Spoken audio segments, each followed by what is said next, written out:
बहुत साल पहले की बात है। लक्ष्मी नगर में एक बहुत बड़ा जंगल हुआ करता था।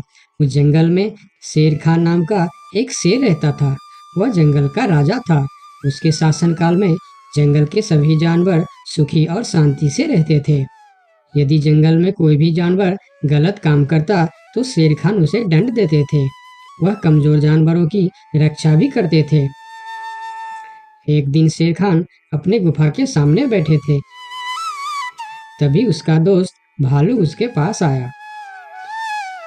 फिर दोनों दोस्त मिलकर जंगल और जंगल के जानवरों के बारे में आलोचना करने लगे। मैं इस जंगल का सबसे शक्तिशाली जानवर हूँ। मेरे सामने जंगल का कोई भी जानवर टिक नहीं सकता। क्या कहते हो भालू भाई? ये तो तुमने बिल्कुल ठीक कहा, लेकिन हाथी के सामने तुम बिल्कुल चूहे जैसे दिखते हो। क्या ठीक कहा ना मैंने शेर खान? भालू की बात सुनकर शेर खान बहुत क्रोधित हो गए। भालू, तुम्हारी हिम्मत कैसे हुई मेरे बारे में इस तरह की बातें करने की? तुम्हें पता है तुम किसके सामने बात कर रहे हो? मैं इस जंगल का राजा हूँ। तुम मेरे दोस्त हो, इसीलिए तुम्हारे साथ मैं थोड़ा मजाक कर रहा था। तुम मेरे बात का बुरा मत मानना शेर खान। शेर खान नहीं, महाराज कहो महाराज। मैं इस जंगल का राजा हूँ, इसीलिए बाकी जानवरों की तरह तुम भी मुझे आज से महाराज कह के ही बुलाओगे। लेकिन शेर खान, हम दोनों दोस्त हैं, फिर भी तुम ऐसे क्यों बातें कर रहे हो? दोस्त है नहीं, दोस्त थे। आज से हमारी दोस्ती खत्म। आज के बाद मैं तुमसे कभी बात नहीं करूँगा। दोस्त कहकर मेरे सामने कभी मत आना। चले जाओ यहाँ से। अपने दोस्त का इस व्यवहार से भालू बहुत दुखी हुआ और वह वहां से चला गया। उसी जंगल में गोलू नाम का एक बंदर भी रहता था। वह दूसरों की चीज चुराकर भाग जाता था। एक दिन गोलू की चोरी करते समय शेर खान के एक सिपाही के द्वारा पकड़ा जाता है और उसे शेर खान के सामने विचार के लिए लाया जाता है। गोलू को देखकर शेर खान कहते हैं, गोलू, तुम्हारी चोरी की किस्से जंगल के दूर दूर तक मशहूर है। तुम जानवरों के घर में ही नहीं, बल्कि मेरे दरबार में भी बहुत चीज चोरी की है। इसीलिए मैं तुम्हें पहाड़ से गिराकर मारने की सजा घोषित करता हूँ। आज से ठीक 2 महीना बाद तुम्हें पहाड़ से गिराकर मार दिया जाएगा। अपनी मौत की सजा सुनकर गोलू बहुत रोने लगा और बोला, महाराज, मैं अब कभी चोरी नहीं करूंगा। मुझे माफ कर दीजिए महाराज। मेरे घर में छोटे छोटे बच्चे हैं, मुझे छोड़ दीजिए महाराज। लेकिन शेर खान ने उसकी फरियाद नहीं सुना। तब एक सैनिक उसे ले जाकर जेल में बंद कर देता है। उधर गोलू का दोस्त भोलू को जब इस बात का पता चलता है, तब वह गोलू से मिलने के लिए कैद खाने में पहुंच जाता है और उससे कहता है, देखा गोलू, तुम पकड़े गए ना। मैं तुम्हें कितनी बार कहा था कि चोरी करना छोड़ दो। अब क्या होगा बताओ, कैसे निकलोगे यहाँ से? ये सब छोड़ो भोलू भाई, जो होना था वो हो गया। मुझे तो बस अपने परिवार की चिंता हो रही है। काश मैं मरने से पहले उनके लिए कुछ कर पाता। मेरे छोटे छोटे बच्चे हैं, बीवी है, अब उन सब का क्या होगा? मेरे बिना वह भी जीवित नहीं रह सकते। गोलू की बातें सुनकर भोलू सोच में पड़ गया। फिर वह शेर खान के पास गया और बोला, महाराज, मैं गोलू का दोस्त भोलू हूँ। मैं आपसे कुछ कहने आया हूँ। तो तुम गोलू का दोस्त भोलू हो? ठीक है, बताओ क्या कहना चाहते हो तुम? महाराज, मैं चाहता हूँ कि आप गोलू को कुछ दिन के लिए उसके परिवार के पास जाने दें, ताकि वह मरने से पहले अपने परिवार के लिए कुछ इंतजाम कर सके। मरने वाले का आखिरी इच्छा पूरा कीजिए महाराज।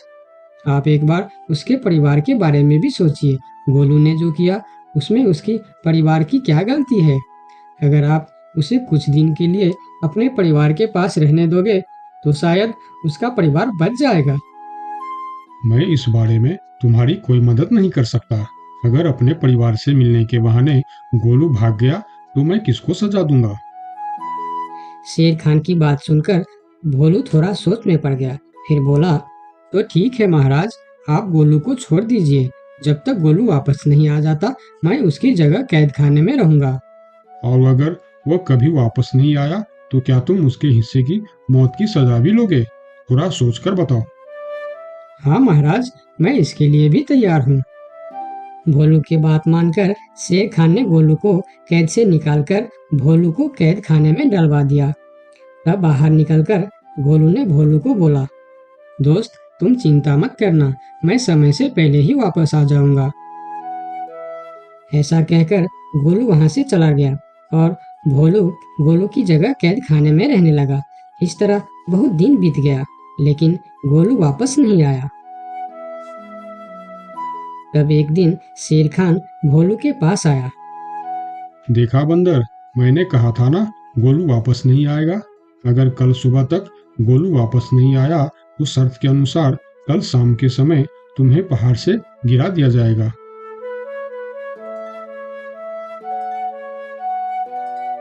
अगले दिन भी जब गोलू वापस नहीं आया, तब शेर खान और उनके सैनिक भोलू को लेकर पहाड़ के किनारे पर गए।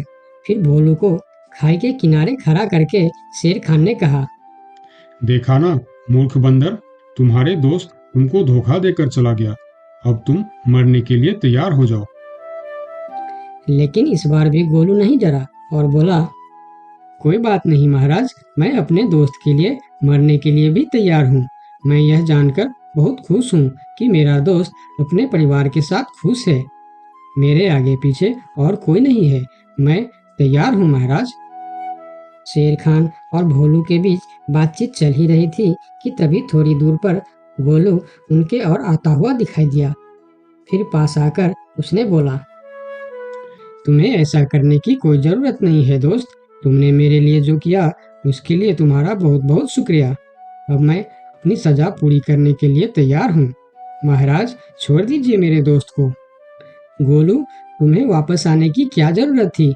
मैं यह सजा ले लेता था। तुम्हारे घर में छोटे छोटे बच्चे हैं, बीवी है, उनका क्या होगा? मेरे परिवार में मेरे अलावा और कोई नहीं है। इसीलिए यदि मैं मर भी जाऊं तो मेरे लिए किसी को कोई दुख नहीं होगी। तुम यहाँ से चले जाओ। नहीं दोस्त, गलती मैंने की है, इसीलिए सजा भी मुझे ही मिलनी चाहिए। उन दोनों की दोस्ती को देखकर शेर खान सोचने लगे, ये दोनों अपने दोस्ती के खातिर एक दूसरे के लिए जान देने के लिए तैयार है, और मैं एक छोटी सी बात के लिए अपने सबसे अच्छे मित्र भालू से दोस्ती तोड़ दी। यह मैंने बहुत बड़ा गलती कर दी। मुझे इसका प्रायश्चित करना ही होगा। किसी को मरने की कोई जरूरत नहीं है। तुम दोनों की दोस्ती देखकर मैं गोलू की सजा माफ करता हूँ। और याद रखना गोलू, अगर तुमने फिर से चोरी की तो अगली बार मैं तुम्हारी सजा माफ नहीं कर पाऊंगा। नहीं नहीं महाराज, आज के बाद मैं फिर कभी ऐसा गलती नहीं करूंगा। आज से मैं ईमानदारी से मेहनत करके अपना परिवार चलाऊंगा। आपका बहुत बहुत धन्यवाद महाराज। ठीक है, अब तुम लोग यहाँ से जा सकते हो। उनके जाने के बाद शेर खान सीधा अपने दोस्त भालू के पास गया। भालू मेरा दोस्त, मैं यहाँ तुमसे माफी मांगने के लिए आया हूँ। मैंने जो उस दिन तुम्हारे साथ व्यवहार किया वह बहुत गलत था। मैं बहुत शर्मिंदा हूँ। मुझे माफ कर दो मेरे दोस्त। लेकिन महाराज, आपने तो कहा था। महाराज नहीं, शेर खान बोलो, शेर खान। आज से तुम मुझे महाराज नहीं, शेर खान ही बुलाओगे, क्योंकि दोस्त एक दूसरे के नाम लेकर ही बुलाते हैं। आज से तुम मेरे सबसे अच्छे दोस्त हो। गोलू और भोलू की दोस्ती देखकर शेर खान को अपनी गलती का एहसास हुआ और उसने भालू से माफी मांगी और दोनों फिर से दोस्त बन गए। तो दोस्तों, इस कहानी से हमें यह सीख मिलता है कि कभी-कभी दूसरे के अच्छाइयों को देखकर भी हम अच्छा बन जाते हैं। इसीलिए हमें हमेशा अच्छे लोगों के साथ ही दोस्ती रखनी चाहिए और अच्छे अच्छे काम भी करनी चाहिए। आपका बहुत बहुत धन्यवाद।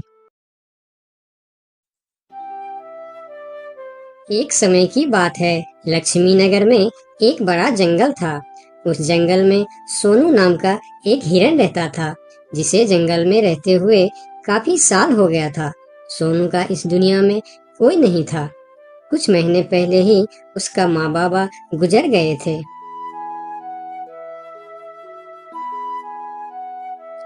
इसीलिए इस जंगल में रहते हुए उसे काफी अकेलापन महसूस होता था।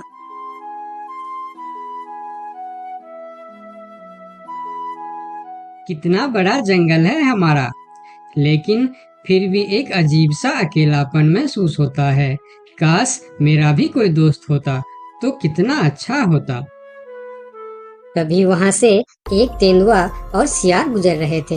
सोनू को अकेला देखकर दोनों उसके पास आए और बोलता है, अकेले अकेले क्या कर रहे हो? हमसे दोस्ती कर लो, हम है ना तुम्हारे साथ रहने के लिए। क्या मैं तुम दोनों से दोस्ती कर लूं? तुम लोगों को काम है दूसरे को बेवकूफ बनाना और उनका खाना चुराना और परेशान करना। तुम दोनों से दोस्ती करके मैं गलत चीजों के अलावा और कुछ नहीं सीखने वाला। इससे अच्छा तो मैं अकेले ही ठीक हूँ। अब तुम दोनों यहाँ से जा सकते हो। अभी तो तुम हमारी दोस्ती को ठुकरा रहे हो, लेकिन वक्त आने पर तुमको हमारी दोस्ती की अहमियत पता चलेगी, देख लेना।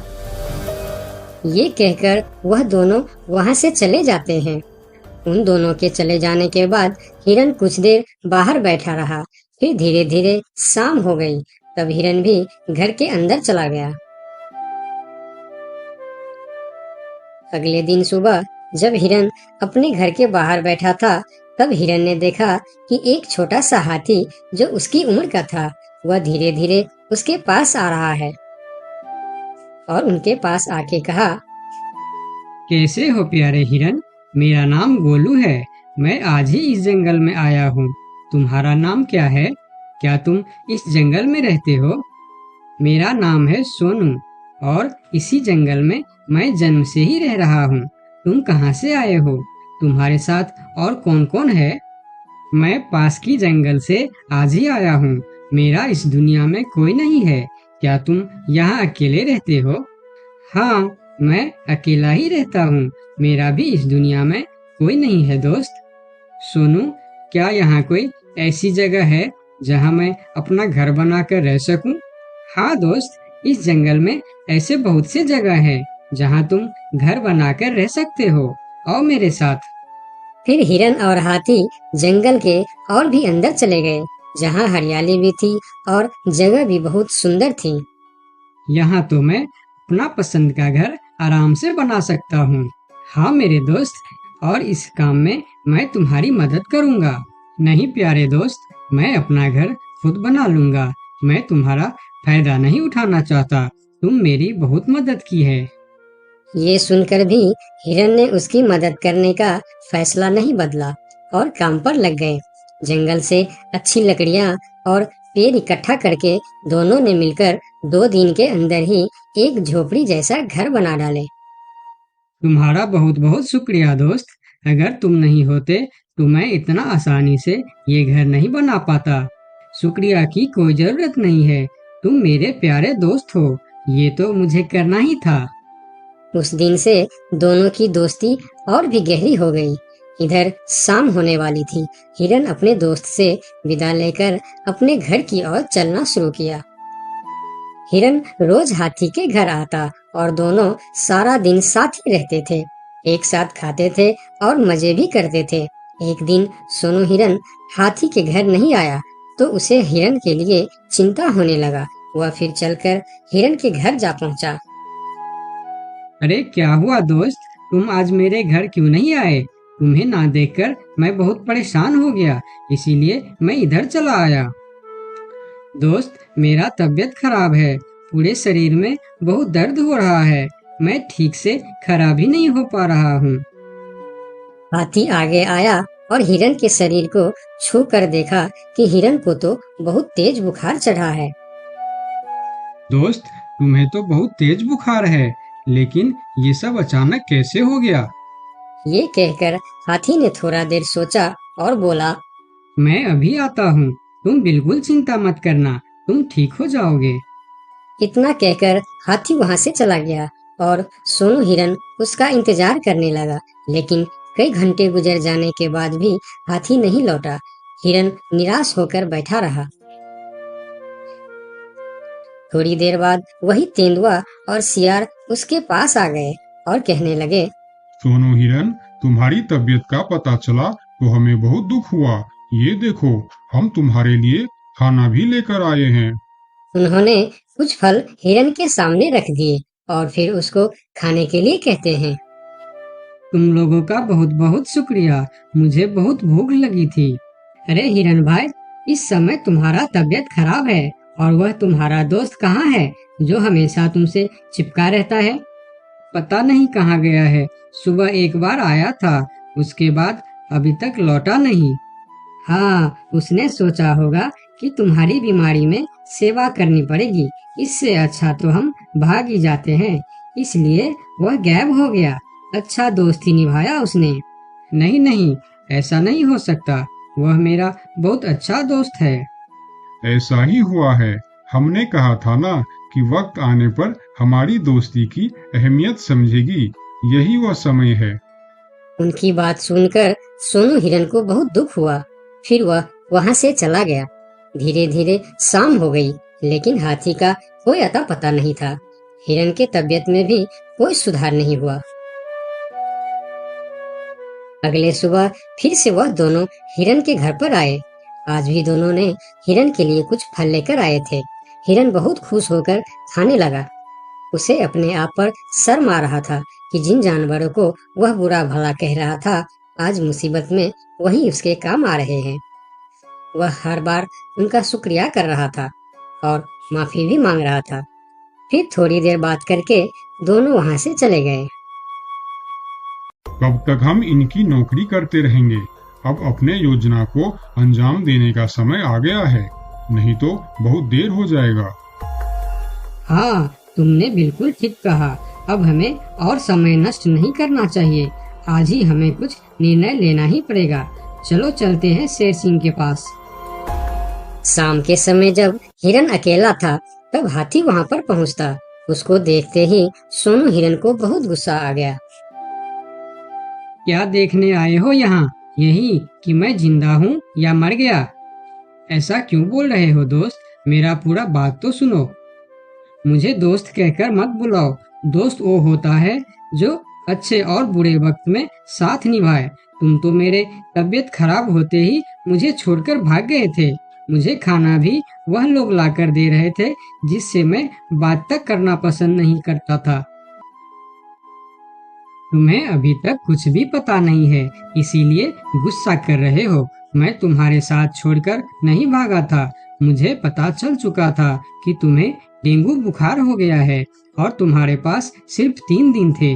मैंने घर में इसके दवाई रखे थे, लेकिन जब मैं घर पहुंचा तो वहाँ दवा न जाने कहाँ गायब हो गया। मेरे पास समय कम था। तुमको बताने वापस आता तो और देर हो जाती, इसीलिए मैं पुराने जंगल गया था। वहाँ से तुम्हारे लिए 2 दिन का सफर करके यह जड़ी बूटी लाया हूँ। इसे खा लो दोस्त, वरना सुबह तक तुम्हारा बुखार नहीं उतरा तो मैं मेरे सबसे अच्छा दोस्त खो दूंगा। ये सुनकर सोनू हिरन के आंखों में आंसू निकल आए। उसने तुरंत वह जड़ी बूटी खा ली। मुझे माफ कर दो दोस्त, न जाने मैं कैसी तुम्हारी दोस्ती पर शक कर बैठा। यकीन मानो, तुमको वापस देखकर मुझे बहुत अच्छा लग रहा है। फिर दोनों ने बातें करने लगे। इतने में सोनू को अच्छा महसूस होने लगा। फिर वह उठकर खड़ा हो गया। अरे देखो दोस्त, मैं तो बिल्कुल ठीक हो गया। तुम्हारा बहुत बहुत धन्यवाद दोस्त। दोनों घर के बाहर बातें कर रहे थे, तभी वहां पर शेर सिंह को साथ लेकर वह दोनों आ गए। तुम लोगों के साथ ये शेर सिंह यहाँ क्या कर रहा है? शेर सिंह, यही वह हिरन है जिसे हमने आपके लिए तैयार किए हैं।